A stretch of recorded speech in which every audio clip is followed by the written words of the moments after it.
aqui é Pedro Sete Câmara. Nesse vídeo eu vou falar sobre as leituras da missa de Cristo Rei do ano A. Quero dizer de antemão que não é que eu pretenda passar a fazer toda semana uma leitura, né, dos textos da missa, um comentário, mas o que aconteceu foi que neste domingo especialmente, na verdade eu comecei a estudar isso ontem, mas neste domingo especialmente eu fiquei muito surpreso porque talvez por ser a missa de Cristo Rei, justamente, né, a organização dos textos leva a uma subversão das nossas expectativas. Ela começa com aquela expectativa, que é inclusive mencionado na própria Bíblia, a respeito de como os justos esperam que Deus os vingue. Então começa com uma imagem vingativa de Deus e termina de uma maneira que nós realmente não esperaríamos. Então, eu vou fazer uma passagem aqui rápida, eu vou pressupor que você seja capaz de escrever no Google leituras da missa, folheto da missa, ano A, para poder saber quais são todas as leituras, porque realmente eu não vou ler tudo aqui, o vídeo ficaria longuíssimo e o objetivo desse vídeo é ser um suporte a quem já está interessado e quem sabe até interessar novas pessoas. Mas vamos lá, aqui nas anotações manuais, né? A primeira coisa que eu quero dizer, isso é muito importante mesmo, que o primeiro texto lido, o texto do profeta Ezequiel, o capítulo 34 do profeta Ezequiel, e no Brasil, assim como em outros países latinos, nós usamos uma tradução equivocada, me parece, do texto. Quer dizer, se não equivocada, pelo menos é discrepante. Né? Vai ter um versículo 16, em que vai estar escrito assim: eu vou vigiar, ou vou guardar, dependendo, se foi em francês, garder e tal, vou vigiar, né? Guardar também tem o sentido de olhar, de vigiar, né? Vou vigiar a ovelha gorda e forte. E em inglês, e também numa tradução espanhola que eu encontrei da Bíblia, e também numa tradução francesa, né? Se eu não me engano, na Bíblia de Jerusalém francesa, essas traduções eu encontrei no site bibliacatólica.com. O que está dito é: eu vou destruir a ovelha gorda e forte. Tá? O que vai, então, servir como inciting incident, como incidente que desencadeia esse vídeo aqui. Por que destruir a ovelha gorda e forte? Eu tive a aventura de ganhar de presente, foi uma coisa realmente providencial, esses livros aqui, que são as traduções do Robert Alter para o Antigo Testamento. Eu uso tanto que eu já tirei da caixa, veio numa caixa bonita, com uma sobrecapa, e eu já tirei porque eu uso tanto que ia acabar danificando essas coisas e era muito chato tirar da caixa o livro todas as vezes. Obrigado muito à minha amiga Ariela, Ariela Zilins, que me deu de presente. Ela tem uma newsletter ótima a respeito de judaísmo e recomendo a todos. Está aí no Substack, está na lista de pessoas que eu sigo e também no Instagram. Enfim, o Robert Alter tem uma nota de rodapé nesse ponto de destruir a ovelha gorda e forte. Então você precisa conhecer o capítulo todo de Ezequiel para entender a nota e entender o que ele está dizendo. Quer dizer, é um capítulo em que o Deus diz que os pastores não guardaram bem as ovelhas. E depois tem uma mudança de ponto de vista, que é essa que não é bem indicada pelo texto de Ezequiel, mas o tradutor do hebraico diretamente, né? Robert Alter, ele indica que quando Deus passa a ser o pastor, se ele diz, os pastores não cuidaram das ovelhas, então eu vou ser o pastor. Então, os pastores de antes são essas ovelhas, as ovelhas gordas e fortes. Por isso, quando aparece no texto do profeta Ezequiel, vou destruir as ovelhas gordas e fortes, isso indica aqueles pastores maus que não vigiaram as ovelhas. E você vê até que esse trecho aparece num contraste, né? Diz que vou procurar a ovelha perdida, vou cuidar da ovelha que está doente, vou endireitar aquela que está com a perna quebrada, que é uma imagem muito bonita, né? E vou destruir aquela que não cuidou. Então, essa é a primeira imagem, a imagem do Deus que está do lado do bem, vamos dizer assim, o Deus vingativo, né? O Deus que vem fazer justiça, ou como eu gosto de dizer, o Deus que vem passar o cerol na humanidade, assim, nos malvados e tal, né? Esse é o Deus, enfim, pelo qual nós clamamos muitas vezes. Eu certamente clamo por ele quando estou aqui, trabalhando aqui no meu escritório, e passo um carinha com uma caixa de som alta na rua, fazendo um eco enorme, né? Enfim. Ou você vai à praia, alguém liga uma caixa de som assim, eu clamo aos céus por justiça e tal, nesse momento. Enfim, o segundo texto também é o texto mais famoso, assim, do Ocidente, talvez, né? Que é o Salmo 23, ou 22, dependendo da sua contagem, mas na contagem judaica e na contagem católica, aqui o Salmo 23, que é: o Senhor é meu pastor, nada me faltará. Então, é a mesma imagem, pastor cuidando da ovelha, nesse caso, né, o Salmo é escrito do ponto de vista de uma ovelha, quer dizer, se o Senhor é meu pastor, eu sou uma ovelha. E tem uma imagem absolutamente maravilhosa, que só funciona em hebraico, acho que vai tornar esse Salmo muito mais rico para você também, que quando o Salmo diz, né, que o Senhor me faz repousar e me restaura, o que está escrito em hebraico, né, segundo também o Robert Alter, põe lá uma nota de rodapé, o verbo que é usado para esse fazer repousar é um verbo usado somente para animais, quer dizer, um verbo para fazer o animal deitar. Então o texto diz que Deus restaura o nefesh, que é o sopro da vida. Você sabe que em hebraico não tem uma palavra que corresponda precisamente à noção de alma, de psique, daquilo que a gente tem hoje. Então, se fala alma, isso não existe em hebraico. Então, isso não existe exatamente no Novo Testamento. O que existe no Antigo Testamento, né? O que existe lá é o nefesh, o sopro da vida. Aquilo que talvez corresponda mais ou menos ao latim anima, de onde veio o nosso alma, quer dizer, aquilo que nos anima. Então, seria algo como: o Senhor me faz repousar e sopra de novo em mim o nefesh, como ele fez em Adão, né? Deus deu a vida ao barro, soprando, né, o barro. Então, botou lá o nefesh em Adão.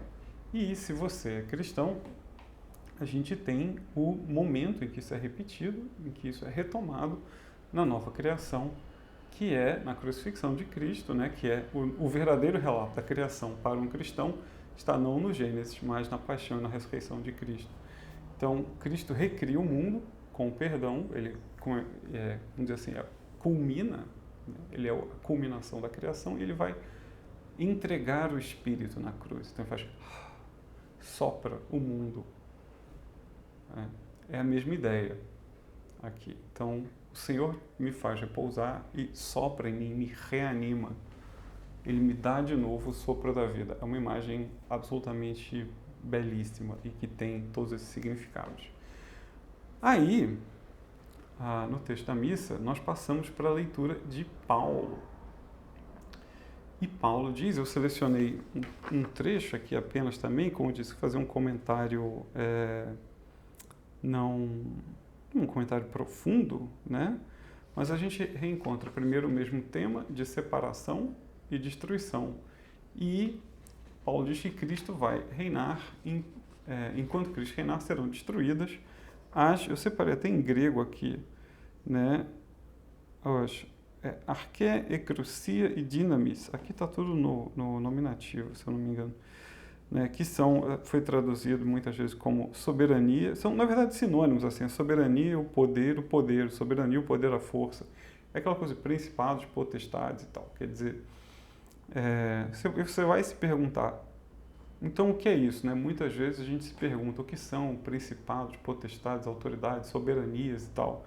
Bom, a Igreja Católica, ao organizar os textos dessa maneira, me parece sugerir que essas soberanias, poderes, força e tal, são quem? São aqueles pastores que não cuidavam das ovelhas. São os poderes deste mundo, né, no sentido em que este mundo, não é exatamente este mundo físico aqui, onde eu tenho minha caneta tinteiro com a sua capinha de couro e tal. Obrigado, Renato. Você e seu marido trouxeram essas coisas para mim. Não tenho meu ovo de Brenan, que eu ganhei quando casei e tal, meus livros. Não é o mundo nesse sentido, mas a ordem deste mundo no sentido da ordem humana, do desejo pervertido, a ordem que é apenas a administração da violência, né? Então, tem um comentário maravilhoso que a gente pode fazer, que é assim, do ponto de vista deste mundo, nunca faria sentido, para manter a imagem do pastor, nunca faria sentido você abandonar 99 ovelhas para buscar uma que está perdida. E, no entanto, é exatamente isso que Deus espera do bom pastor. Então, essa é a oposição mais frontal, né? Se você tivesse realmente um rebanho, você tivesse lá a sua fazenda de ovelhas e tal, né? Você fosse um produtor, um fazendeiro, como se fala, um pecuarista, né? E extraísse alguma coisa dessas ovelhas, fosse sua atividade econômica, eu acho que você não iria buscar uma única ovelha e colocaria em risco as 99, porque isso não faz sentido economicamente. Então, essa é uma oposição frontal da Bíblia com este mundo, com esse tipo de lógica, né, que ela está, é desse tipo de lógica que ela está tratando. Né? É isso, não vou dizer que ela está se opondo no sentido de rivalizar. Ela não está rivalizando com isso, mas ela está dizendo, olha, aqui é outra coisa, funciona de outra maneira. Né? Então, essa lógica, né, por exemplo, é que está indicada por essas 3 palavras, é delicioso, que ele põe arche, cruci, dinamis, que é como se ele dissesse assim, né, que Deus vai destruir a força, a força e a força. Entendeu? O governo, o governo, o governo. Você poderia até traduzir assim. São 3 palavras diferentes para dizer mais ou menos a mesma coisa. Parece que essa é a intenção do texto original, que ele não está indicando tipo 3 coisas muito especificamente diferentes, mas 3 coisas que são mais ou menos parecidas. Tipo, você entendeu, sabe? Né?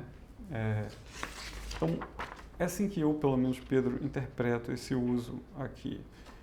Pego a referência do outro texto, são aqui as más ovelhas, né? Aqueles pastores maus que depois passam a ser vistos como ovelhas gordas no texto de Ezequiel. Esses são a força, a força e a força, que serão destruídos. Né? Por fim, a gente tem o Evangelho, em que você mantém essa distinção entre animais, são as ovelhas, os bodes, os cabritos, os carneiros, dependendo de como tiver, né? E você tem a subversão, não é uma inversão, mas é uma subversão final que é deliciosa, absolutamente maravilhosa, muito surpreendente, que é, você lembra, né, a gente está falando o tempo inteiro aqui de pastor e ovelha, e você se lembra, certamente, que eu falei minutos atrás, do pastor que deita a sua ovelha e a reanima, né? Dá o sopro da vida. Deus faz isso. Então, no Evangelho, Deus diz o quê? Né? Cristo diz o quê? Ele vai separar as ovelhas. Quem são as ovelhas? As ovelhas são aquelas que deram de comer a quem tinha fome, deram de beber a quem tinha sede, foram visitar na prisão quem estava preso. Né? Todo mundo que estava numa situação, como diz o James Ellison, precária, numa situação difícil, e também numa situação de insignificância. E nesse momento, você é que foi lá, deitou a ovelha e lhe deu o sopro da vida. Então, Cristo está dizendo que você tem essa responsabilidade. Você, claro, pode pedir isso, né, e esperar que alguém faça isso. Né? Cristo não está dizendo que você tem de ser o super-homem que resolve tudo na base da sua pura força de vontade. Né? É importante a nossa honestidade, dizer assim, cheguei a um limite, eu preciso de ajuda, ou não sei o que fazer, né? Ou não tenho fé, não entendo nada. É muito importante ter essa honestidade, é absolutamente fundamental. Mas está dizendo que a sua herança, né? E até se você se lembrar também das parábolas que vieram antes, quero dizer que para mim, para entender tudo isso, foi muito importante para mim ter visto tudo aquilo que o James Ellison falou, discutindo as parábolas anteriores nas suas homilias, no canal Praying Eucharistically. Né? Se você tem em mente aquilo, então você vai ver, você lembra daquele administrador, ou servo, ou escravo, dependendo aí, né? Mas aquele servo que recebeu 10 talentos e multiplicou os talentos. Então você vai ver e dizer, então eu te dei mais coisas ainda. O que é multiplicar os talentos? Também é dar fome a quem... Dar fome, perdão. Dar comida a quem tem fome, dar bebida a quem tem sede. Isto é multiplicar os talentos. Isso é receber a herança. Receber a herança não é simplesmente receber, sei lá, tem aqui meu iPod, meu AirPod. Eu adoro meus AirPods. Então, assim, tá aqui sua herança. Pedro, se você der fome, der comida a quem tem fome, você vai ganhar um AirPod. Não, receber a herança é também trabalhar nisso. Não são coisas, assim, diferentes. Não é receber 72 virgens no paraíso, uma coisa assim. Não é algo passivo, mas é participar desse projeto. Então, você começa admitindo, quer dizer, no Salmo você diz, o Salmo sempre clama ao Senhor e tal, então diz que Deus, o pastor que vai te reanimar, te dá o sopro da vida de novo, assim como Cristo vai dar o sopro da vida na cruz, e como você vai também ser Cristo, você vai dar comida a quem tem fome, dar bebida a quem tem sede, que pode ter, obviamente, vários sim. Tem, claro, indiscutivelmente, o sentido literal, abrigar o estrangeiro tem um sentido literal também, e também pode ter um sentido figurado, mas eu não me interessa discutir isso aqui agora, tá? O que interessa é chamar a atenção para essa mudança de expectativa. Você começa pedindo Deus vingador, que vai se livrar daqueles maus pastores. Você se coloca nessa posição de humildade, pedindo que Deus te reanime. Depois você lê Paulo dizendo que no reino de Deus esses maus pastores serão destruídos. E no fim você tem Cristo falando que existe um castigo preparado, um castigo sem tempo. Quando está escrito eterno no Novo Testamento, a gente tem de ler aionios, que significa, na verdade, sem tempo. Não significa, vamos dizer assim, não significa necessariamente, sei lá, a partir de agora até um tempo infindo, um tempo indefinido, um tempo... A ideia de tempo sem duração não precisa ser entendida dessa maneira espírita, vamos dizer assim, tá?